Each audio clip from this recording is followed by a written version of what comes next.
점심을 먹고 이런저런 그 대화를 나누는 중에 중국어 성경, 그 다음에 성경 번역에 대해서 대화를 나눴습니다. 그 대화를 나누면서도 제가 속으로 역시 처음에 잘 배워야 되는구나 하는 생각을 또 했습니다. 제가 습관적으로 원리역 이렇게 얘기를 해요. 근데 사실 한국 사람이 읽으려면 그럴 문자, 문리역이 맞거든요. 문리역.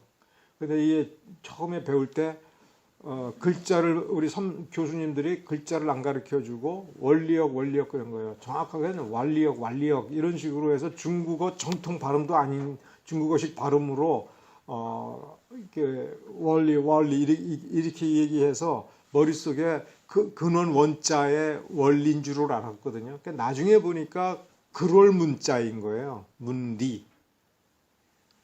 그러니까 이게 고치려고 해도 이게 무식결에 막 대화 중에 나올 때는 이게 막 헷갈립니다. 그래서 느리더라도 처음에는 정확하게.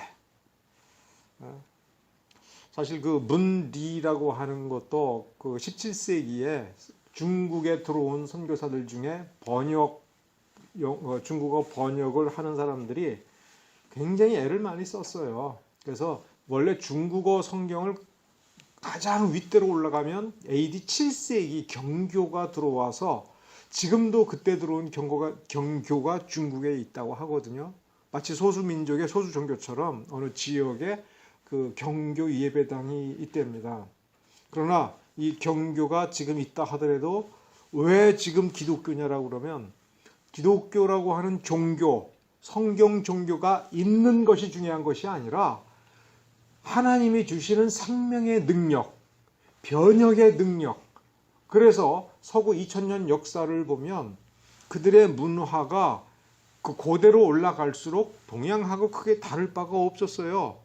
노예가 있었고 착취가 있었고 해적과 마찬가지로 멀쩡한 정상적인 시민들이 무장을 하고 그냥 이웃나라에 쳐들어가서 약탈을 하고 사람 데려다가 노예로 삼고 재미를 위해서 노예들에게 칼 주고 서로 죽이고 그러면서 상을 걸죠. 맨 마지막에 살아남는 그 한 사람에게는 해방을 시켜서 자유인 되게 하리라. 상금도 어마어마하게 주리라. 가만히 있으면 죽는 거죠. 싸워서 다른 사람을 죽여서 얻는 자유 얼마나 잔인합니까?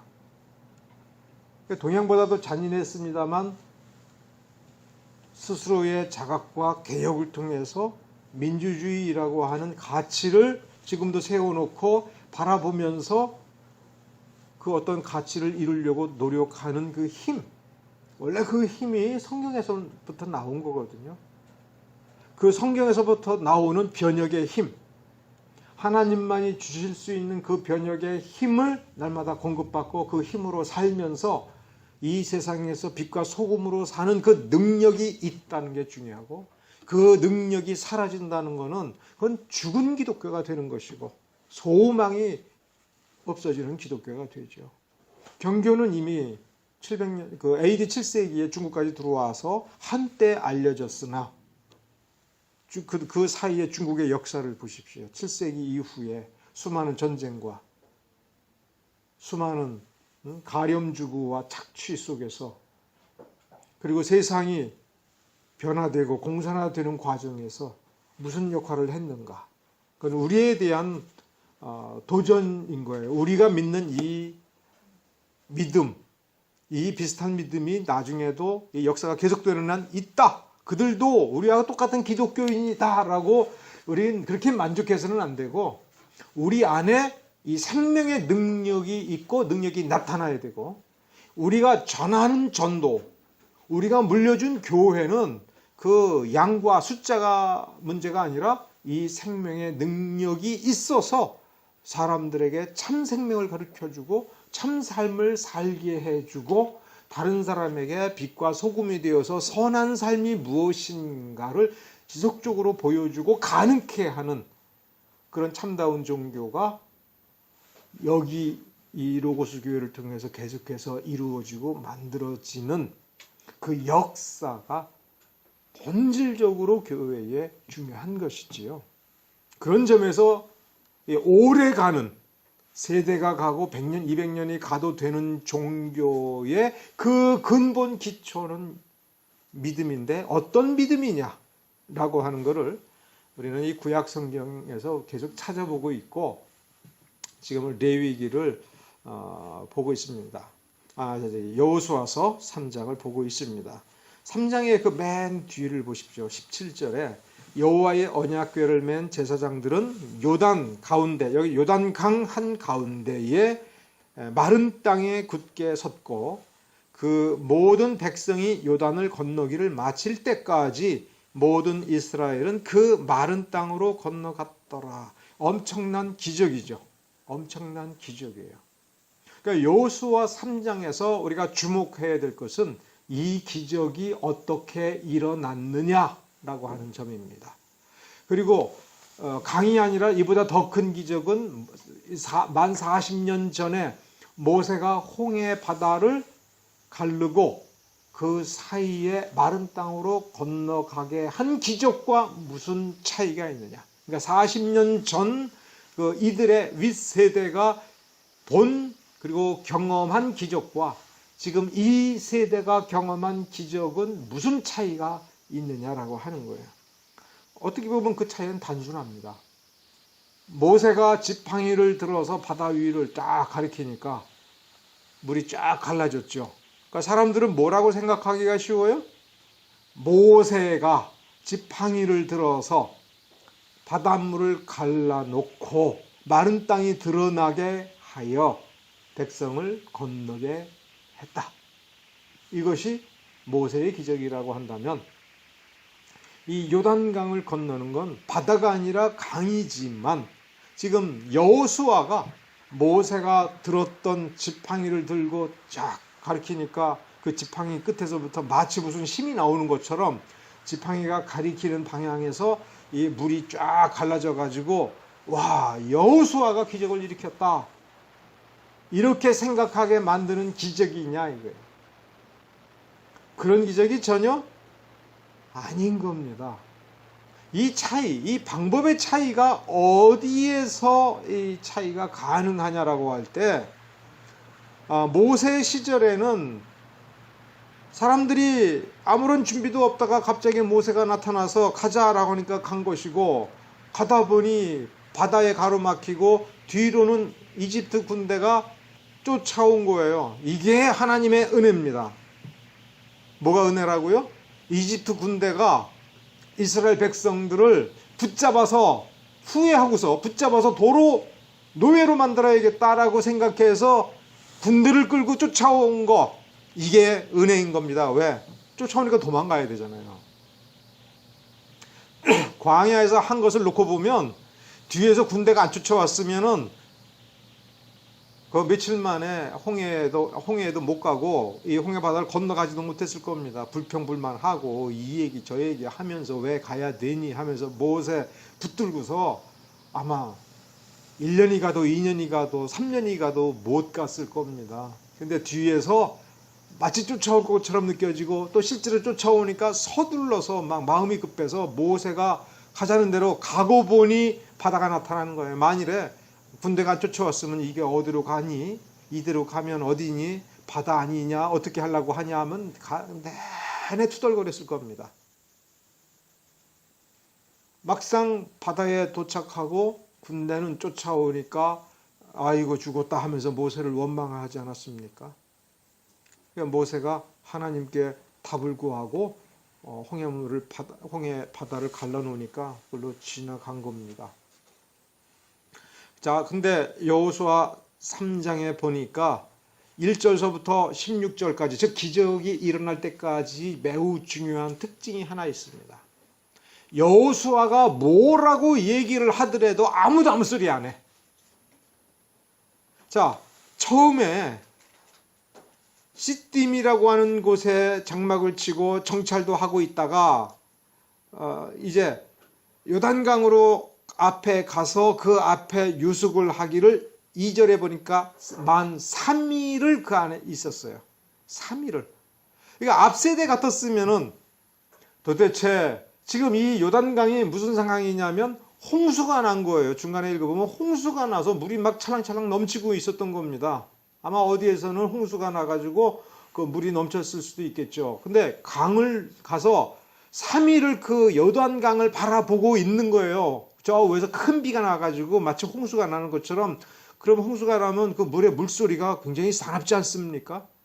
그거를 잠깐 보면 어우 대단하다 이러고 하겠는데 하룻밤을 자고 이틀 밤을 자고 그러니까 시간이 많은 거예요. 그 물을 계속 보면 사람들은 자연스럽게 어떻게 됩니까? 말이 많아지겠죠. 이거 어떡하려고?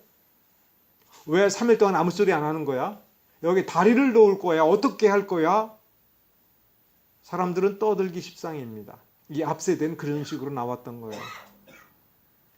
무슨 문제에 부딪히기도 전에 미리 고민하고 미리 걱정하고 미리 모세에게 대들고 덤벼들었습니다. 기력이 빠지지도 않았는데 우리 이제 기력 빠질 거라. 고기 못 먹어서 우리 기력 빠질 거라라고 미리 걱정해서 모세한테 대들었고 마늘을 못 먹으니 정력이 쇠할 거라고 모세에게 대들은 사람입니다. 이게 앞세대예요. 거기에 놓고 보면 벌써 떠들었을 텐데 3일 동안 아무 소리도 안 했습니다. 근데 3절부터 이 백성들에게 말씀을 전할 때에 그 문장의 주어들을 보십시오. 너희들은 이렇게 하라. 너희는 레위 사람 제사장들이 너희 하나님 여호와의 언약궤를 매는 것을 보거든 너희가 있는 곳을 떠나 너희는 그 뒤를 따라가라. 너희는 이렇게 되어 있습니다. 여호수아가 일어나서 걸어가면 여호수아를 따라가자. 그리고 여호수아가 우리는 가자. 우리는 할 거다. 우리는 언약궤를 따라가자. 우리 가자. 이렇게 우리라고 얘기하지 않고 마치 3인칭인 것처럼, 그러니까 2인칭으로 해서 나 빼고 너희들 이런 식으로. 자, 그러니까 이제 요단강을 건너서 저 가나안 땅으로 들어가는 그 발걸음의 책임은 어디에 있다고 지금 얘기하는 겁니까? 3절서부터 너희는 이렇게 얘기하고 있어요. 제사장들이 언약궤를 메고 이 백성들 앞에 갈 때에도 제사장들을 향하여 자, 우리 이제 이렇게 하자 이렇게 말씀하지 않았어요. 너희는 그랬어요. 이런 말투를 보고서 이 백성 가운데서 정말 믿음이 없었다면 어떻게 생각하기가 쉬웠겠습니까? 왜 우리 보고 다 책임지래? 왜 우리가 가야 된다고 이렇게 말을 하는 거야? 하나님은 뭐 하시겠다는 거야? 하나님이 우리와 함께 해주시겠다라고 왜 여기서 약속을 안 해주시나? 자, 하나님께서 자 우리 가자 이렇게 우리한테 왜 말씀을 안 하시나? 여호수아도 이렇게 해야 될 거니까 너희들은 하나님을 뒤따르고 여호수아 뒷공무니만 따라가면 돼. 모든 문제는 하나님이 해결해 줄 거고 여호수아가 해결해 줄 거고 그래서 우리가 이 문제를 해결하자. 왜 이렇게 얘기를 하네? 이 숙제를 지금 왜 우리한테만 떠맡기나? 왜 너희는 그래서 만일에 이 이적이 실패하고 가나안 땅으로 진입하는 이 시작이 실패되면 지금 다 우리 책임이라는 거 아니야? 왜 우리한테 너희는 이렇게 얘기하나? 얼마든지 이렇게 이야기할 수가 있습니다. 그러나 이 자체가 다 시험이었습니다. 미리 요단강 앞으로 가서 3일을 기다리고 그 기다림 속에서 가만히 있는 것이 시험이었습니다. 이 백성들은 그 정도 믿음, 이미 연단된 것을 보여주었습니다. 그러니까 기적은 믿음다운 믿음, 그것은 이렇게 하나님께서 이끄시는 것을 잠잠히 따라가는 거며 주변 상황을 보고 기적이 일어나지 아니할 조건들을 찾으면서 우리는 불가능할 거야, 안 될 거야 생각하는 것이 아니라 거기서 잠잠히 하나님 보고 잠자코 기다리면서 우리 보고 하라는 것을 내가 빼놓지 않고 하는 그 마음의 자세임을 이렇게 우리에게 가르쳐주고 있습니다. 5절에도 보면 여호수아가 또 백성에게 이르되 너희는 자신을 성결하게 하라. 기적이 일어나기 위해서 믿음이 있어야 되고 이제 성결해야 된다면 너희는 성결하라. 너희는 하라. 그러면 내일 하나님께서 너희 가운데에서 기이한 일들을 행하시리라. 이렇게 이야기하고 있습니다. 그게 무슨 뜻이에요? 이렇게 물어보지를 않았습니다.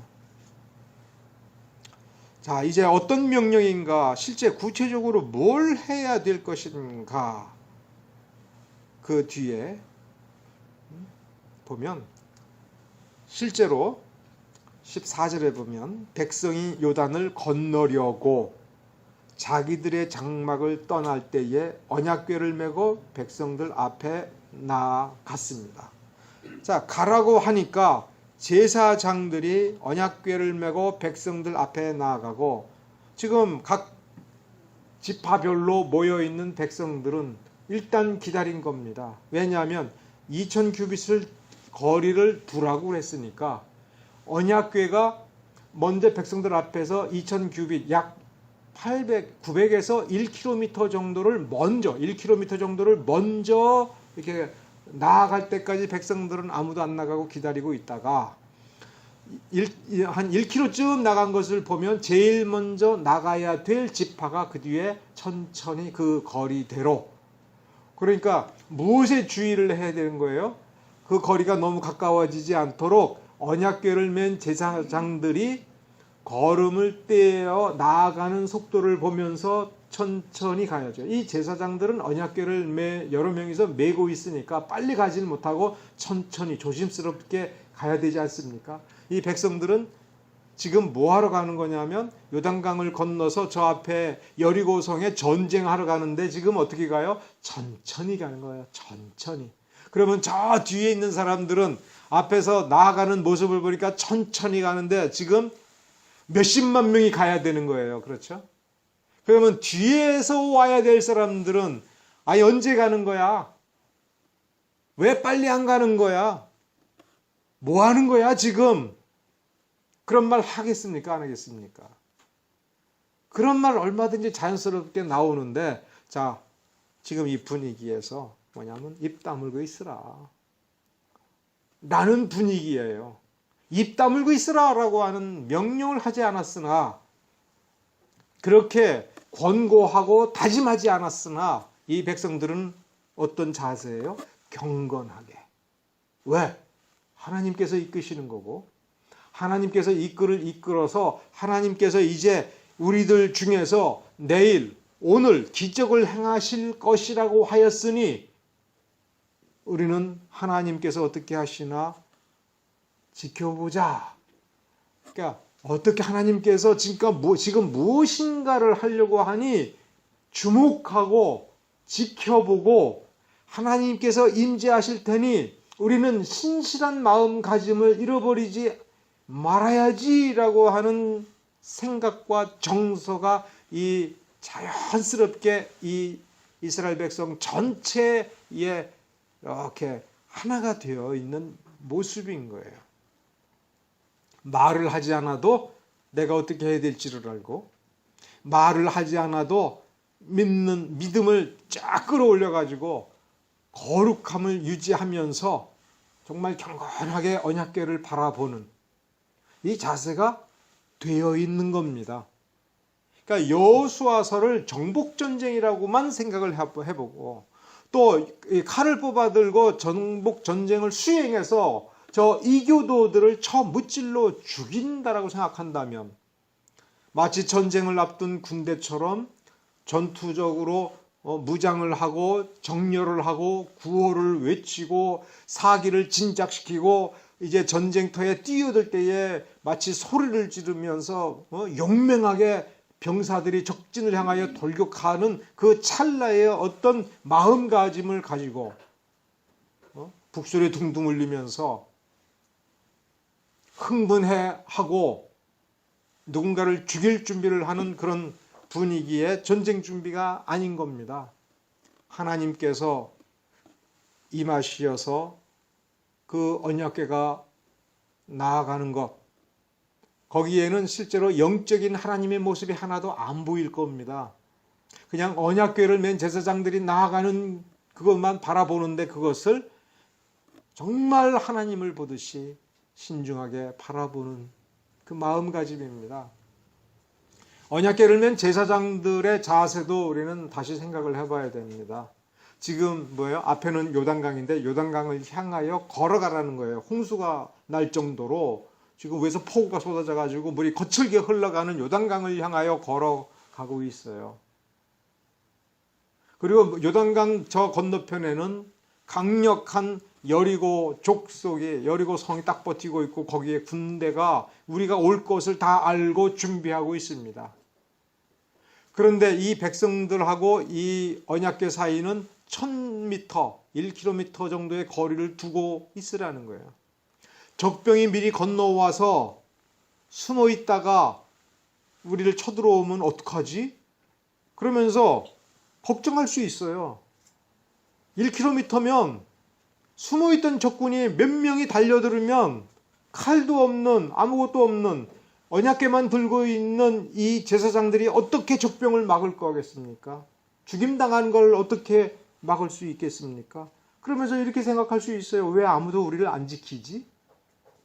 왜 이 강력한 친위대가 옆에 딱 서가지고 어느 누구도 함부로 덤벼들지 못하도록 우리를 지켜줘야 될 거 아니야? 우리가 저 요단강을 건널 수 있도록 이 앞에 누군가가 먼저 와서 뭔가를 준비해야 될 것 아니야? 아니 이걸 메고서 왜 우리가 먼저 이렇게 앞서 가야 되나? 이렇게 생각을 하고 주저할 수도 있죠.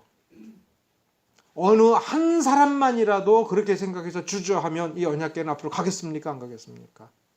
안 가는 것이지요. 못 가는 겁니다. 근데 본문을 읽다 보면 이 제사장들이 언약궤를 메고 어디까지 가요? 어디까지?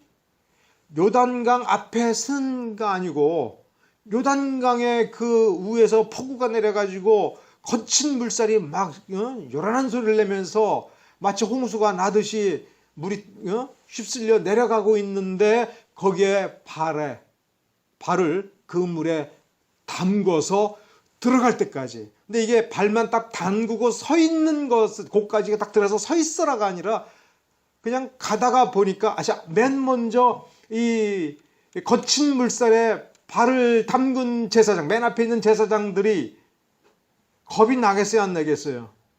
잘못하면 떠내려가는 겁니다. 찡득거려지면 떠내려가는 거예요. 어디 가서 시체를 찾을 수도 없을 겁니다. 그리고 이 언약궤를 메으니까 자 뒤에 있는 제사장들은 아직 땅 위에 있으니까 겁 없이 앞으로 밀고 들어갈 수가 있죠.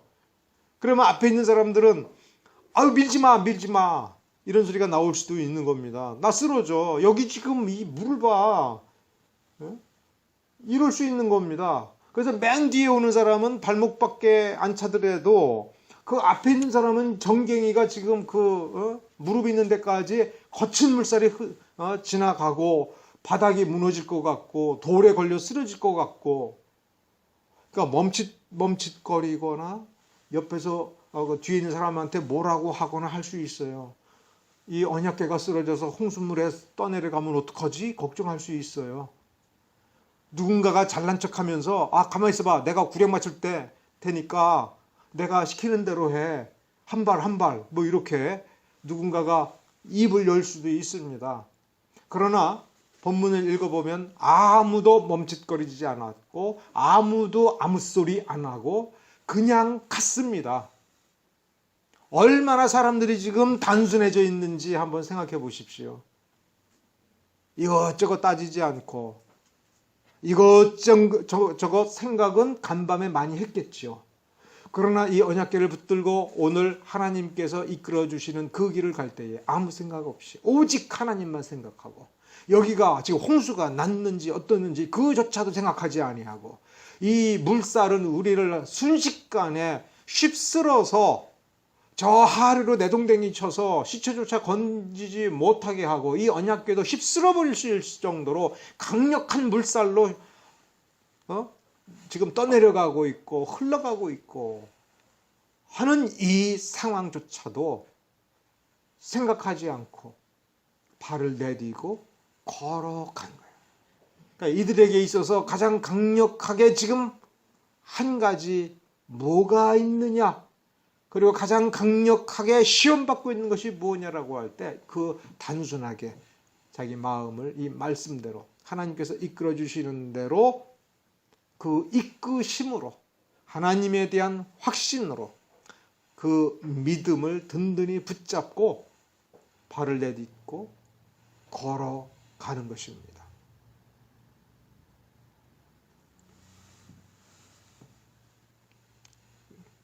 그러니까 이 그림을 그려보면 제사장들, 궤를 맨 제사장들의 발이 물가에서 발이 잠기자 물이 물러가기 시작을 한 거예요. 발이 잠기자. 이보다 만일에 믿음이 없었으면 어떤 일이 일어났을까? 믿음이 없었으면, 믿음이 조금 부족했으면, 발이, 그러니까 하나님께서 기적을 분명히 일으키셔야 이 백성들이 건너가는 거 아닙니까? 그러면 이 제사장들이 믿음이 없구나. 그러면 하나님께서 어떻게 하셨겠어요? 발이 물에 닿기 전에 물이 물러났겠죠. 그게 그런 식으로 일어난 게 어딥니까? 홍해바다 아닙니까? 홍해바다를 건널 때에 이 백성들이 출애굽을 하면서 발을 그 바닷물에 적셨습니까? 아니죠. 물을 갈라놓은 뒤에 자, 갈라졌으니 빨리 가라, 이렇게 했던 겁니다. 그래서 이 지금 요단강 앞에 여호수아서에 있는 이 백성들이 자기 손대만큼 그 믿음, 그 정도 수준이거나 조금만 더 좋았으면 아마 요단강 물을 가르는 기적은 이 궤를 맨 제사장들이 물을 발바닥으로 밟아서 닿기도 전에 물이 싹 갈라졌을 겁니다. 왜?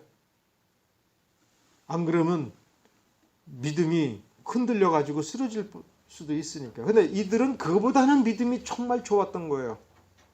그래서 어떻게? 발이 잠길 때까지는 뭐예요? 이 홍수물에 잠길 때까지는 견디는 믿음이었어요.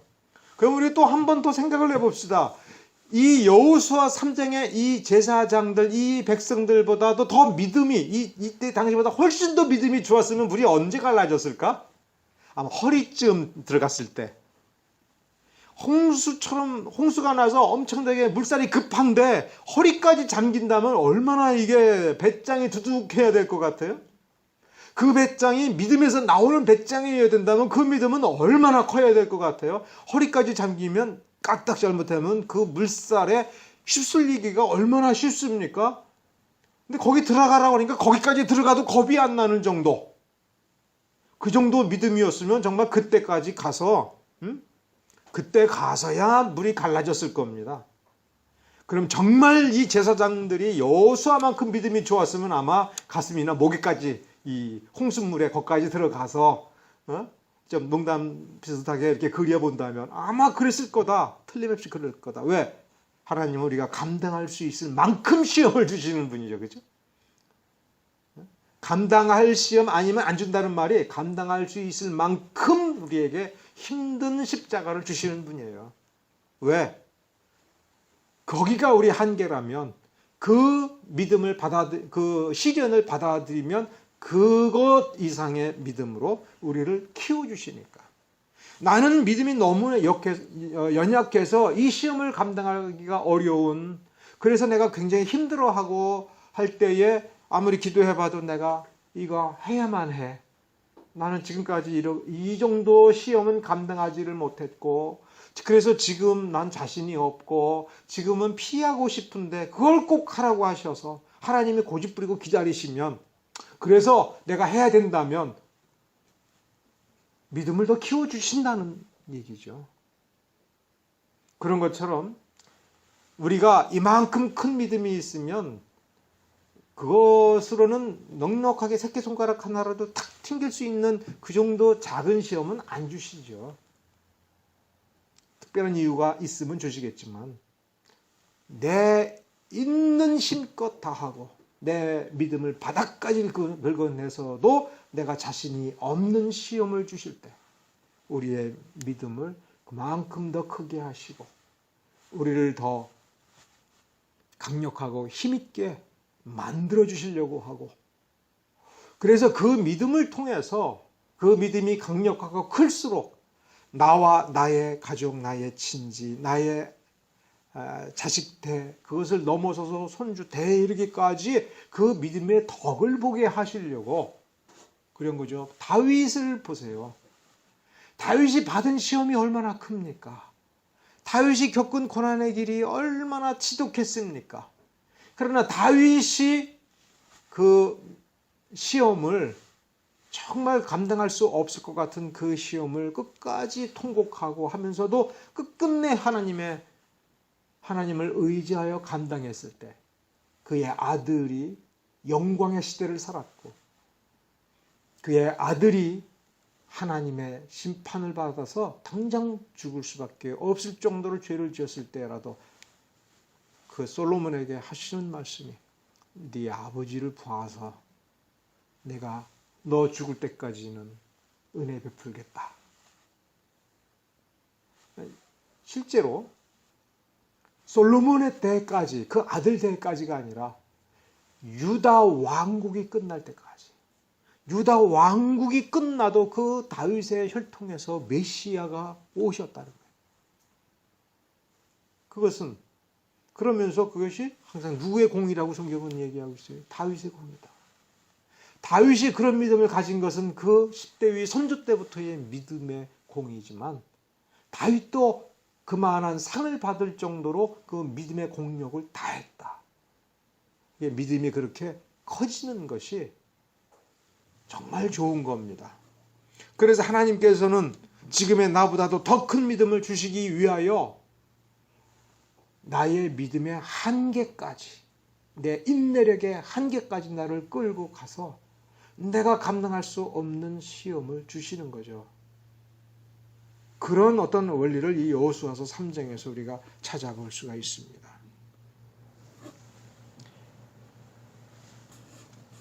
그래서 이제 그 다음에는 이제 물이 갈라지고 충분히 갈라지고 나니까 이 그러니까 제사장들이 언약궤를 메고서 거기에 서 있었습니다.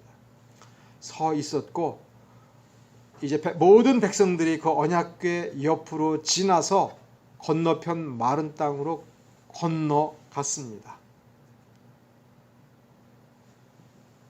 하나님의 은혜가 얼마나 큰지 모릅니다.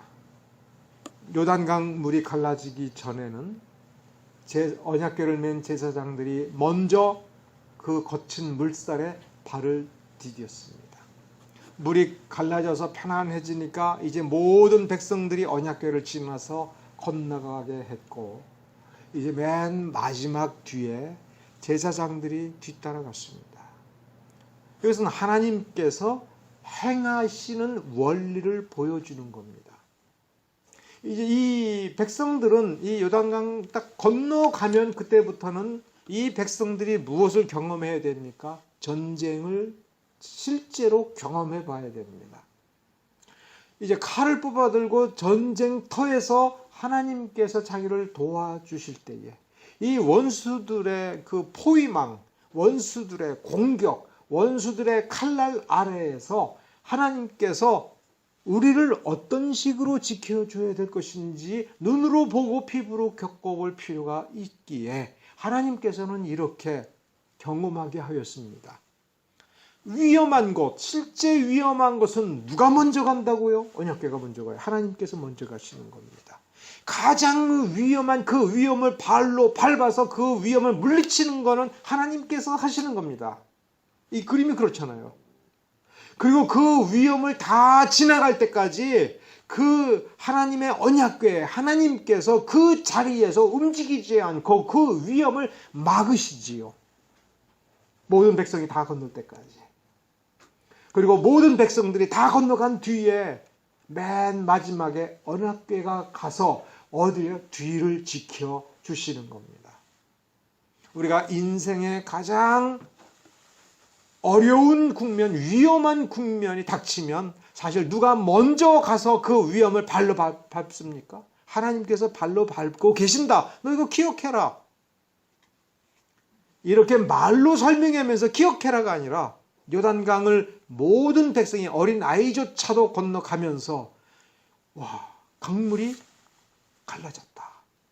우리는 그 강물을 마른 땅을 밟고서 건너가는데 이 강의 한 가운데에 이 물살을 막고 선 것은 하나님의 언약궤다. 언약궤다 이거예요. 천사가 와서 막지 않았습니다. 그렇죠? 천사가 막지 않았어요. 뭐가 막은 거예요? 언약궤, 이 상자 속에 뭐가 있어요? 하나님의 계명이 있습니다.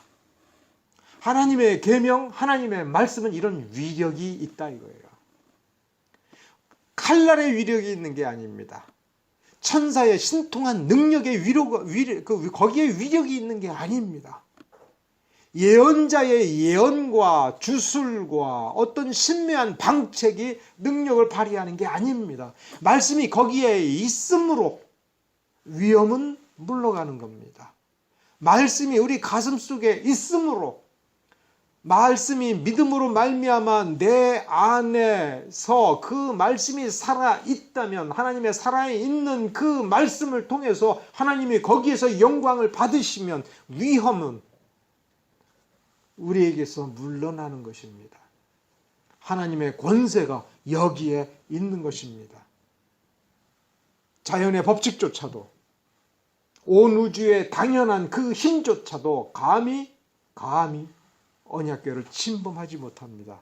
언약궤가 무슨 요술을 부린 것이 아니고 신통력을 발휘한 것이 아닙니다. 언약궤 속에 있는 말씀이 살아있기에, 그 말씀이 바로 창조주이시고 창조의 능력이며 우리를 구원하는 능력이며 우리를 어둠의 권세에서 빼어내 하나님의 나라로 옮기는 그 능력이 거기에 있습니다. 그 존재 그 자체에.